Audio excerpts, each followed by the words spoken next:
اللہ کے نظام پر ان کا نظر نہیں ہے.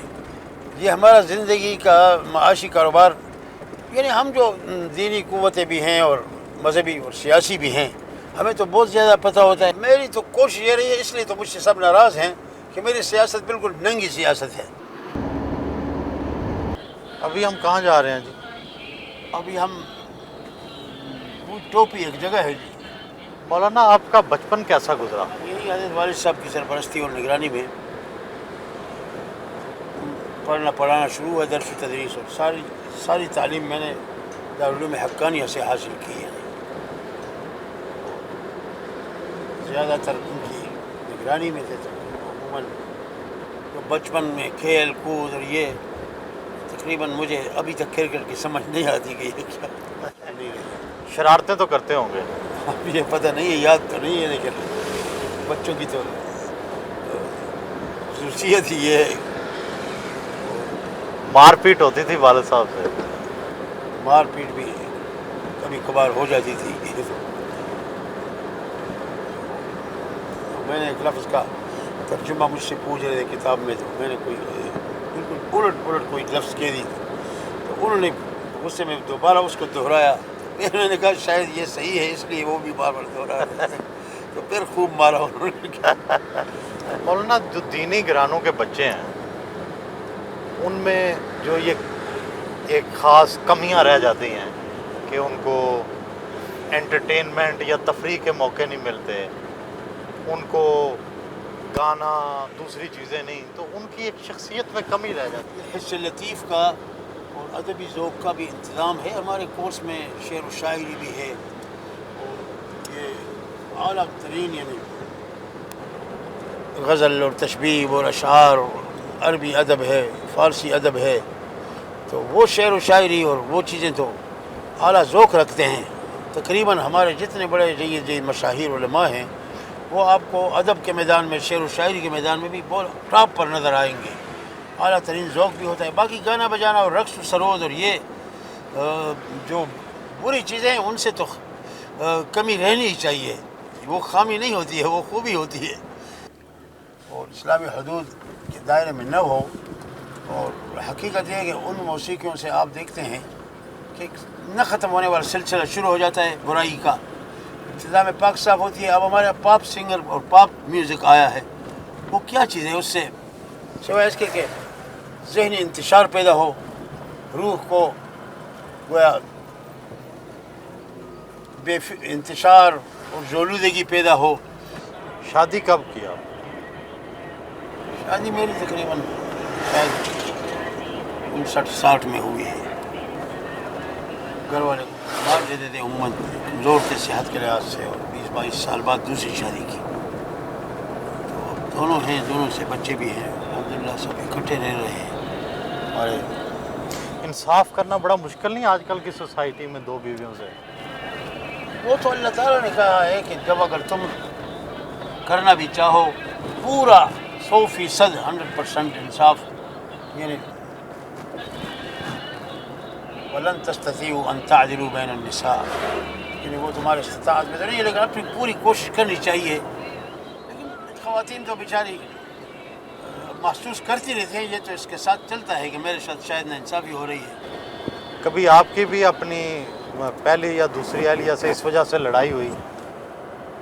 لڑائی تو ہوتی رہتی تھی. جب شادی کر لی تو اس کے بعد تو کافی عرصہ کچھ چپکلش جاری رہتا تھا بڑی بیوی کے. لیکن کوشش کرتا تھا کہ یہ نارمل ہو جائے. تو بہرحال انسان کوشش کرے تو نارمل ہو گئے پھر اکٹھے رہ رہے تھے ایک گھر میں پیار محبت سے. یہ تو سخت کام. ہر جگہ دوسری بات، شوق سب کو ہوتا ہے کہ دوسری شادی کر لوں، تو بعض آدمی کر نہیں سکتے ہیں. عام تاثر یہ ہے کہ مولانا حضرات یا مذہبی طبقہ اچھا ذوق نہیں رکھتا، حسن کے بارے میں ان کا کوئی تصور نہیں ہے. میرے خیال میں تو یہ ہے کہ یہ خود یہ بھورے ہیں. بھورے ہر روز جس طرح بھورا ہوتا ہے تو بھورا معیوب چیز ہے. یعنی وہ روز پھول بدلتا ہے، اور وہ حیوانیت ہے، درندگی ہے، ہوس. پھر اس کا علاج ہی نہیں ہوتا اگر اس کو کھلا چھوڑ دیا جائے. اور علماء کا ذوق میرے خیال میں بہت زیادہ، وہ اپنے حلال جو گویا اللہ نے ان کو دیا ہوتا ہے اس میں وہ تمام حسن اور نزاکتیں اور وہ ان کو دیکھ لیتے ہیں، مل جاتی ہیں، اور جو مارا پھرتا رہتا ہے اس کو کہیں بھی حسن کی تشنگی اس کی پوری نہیں ہوگی قیامت تک۔ اسی طرح حسن ہے بہرحال اعضاء کے تناسب کے شکل میں بھی، اور اس میں کالے اور سفید اور سرخ یہ معیار قائم نہیں کیا جا سکتا۔ ہم نے دنیا کے ادب کو دیکھا ہے تو ہمیں ایک چیز بدصورت ترین نظر آتی ہے، افریقہ میں وہی چیز حسن ہے۔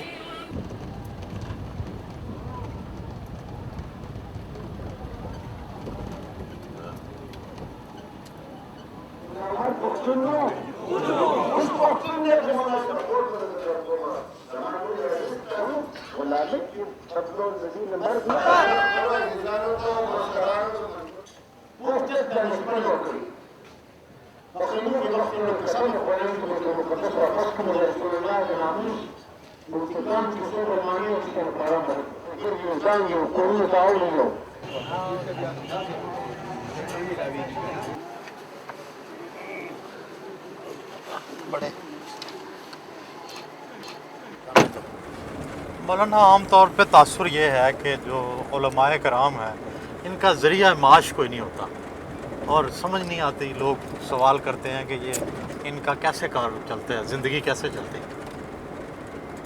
ان کو اللہ کے نظام پر ان کا نظر نہیں ہے۔ یہ ہمارا زندگی کا معاشی کاروبار بظاہر جو نظر نہیں آتا ہے، یہی اعلان اللہ نے کیا ہے کہ وَيَرْزُقْهُ مِنْ حَيْثُ لَا يَحْتَسِبْ، کہ اللہ تعالیٰ پھر ان کو رزق دیتا ہے، روزی کی فراخی لاتا ہے جس کا وہ سان و گمان بھی نہیں ہوتا، جس کا کوئی آمدنی اور خرچ کا اندازہ ہی کوئی نہیں لگا سکتا۔ مِنْ حَيْثُ لَا يَحْتَسِبْ کا معنی یہ ہے کہ اس کا حساب کتاب ہو ہی نہیں سکتا۔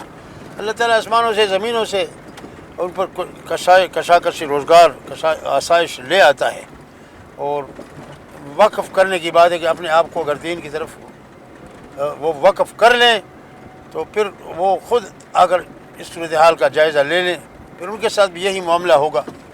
مولانا آپ کی زمینیں ہیں؟ ہماری اس جہاں اب جا رہے ہیں یہاں آس پاس کچھ زمینیں ہیں، یہ والدہ صاحبہ کی طرف سے ہیں۔ مولانا عام طور پہ ہماری لیڈرز کے بارے میں یہ بھی خیال کیا جاتا ہے کہ ان کو عوام کے مسائل کا پتہ نہیں ہوتا، انہیں پتہ نہیں ہوتا بڑی مہنگائی ہے یا نہیں ہے۔ یعنی ہم جو دینی قوتیں بھی ہیں اور مذہبی اور سیاسی بھی ہیں، ہمیں تو بہت زیادہ پتہ ہوتا ہے۔ آپ کبھی خود لینے گئے ہیں، چیزیں خریدنے گئے ہیں؟ بارہا میری خواہش ہوتی ہے کہ خود کوئی چیزیں لوں، شاپنگ کا مجھے یعنی شوق ہوتا ہے، لیکن عموماً ان علاقوں میں تو مشکل ہے بازار میں، لیکن میں کوشش کرتا ہوں کراچی، لاہور یا راولپنڈی یا اسلام آباد تو ایک خامخواہ اترتا ہوں کہ میں ذرا خود خریدوں۔ مولانا آپ اپنی داڑھی اور بال رنگتے ہیں، اس کی کیا وجہ ہے؟ کوئی خاص وجہ تو نہیں ہے، لیکن جب بال زیادہ سفید نہیں تھے، کچھ ہو گئے تو میں نے حساب لگانا شروع کیا۔ تو کوئی ابھی گویا ذہناً اپنے آپ کو بوڑھا ہونے کو تیار نہیں پاتا ہوں۔ مولانا سیاست میں جھوٹ کا سہارا لینا پڑتا ہے، آپ بھی کبھی کبھار اس سے؟ میری تو کوشش یہ رہی ہے، اس لیے تو مجھ سے سب ناراض ہیں کہ میری سیاست بالکل ننگی سیاست ہے۔ دیر آرام بس ہو، ٹھیک ہے۔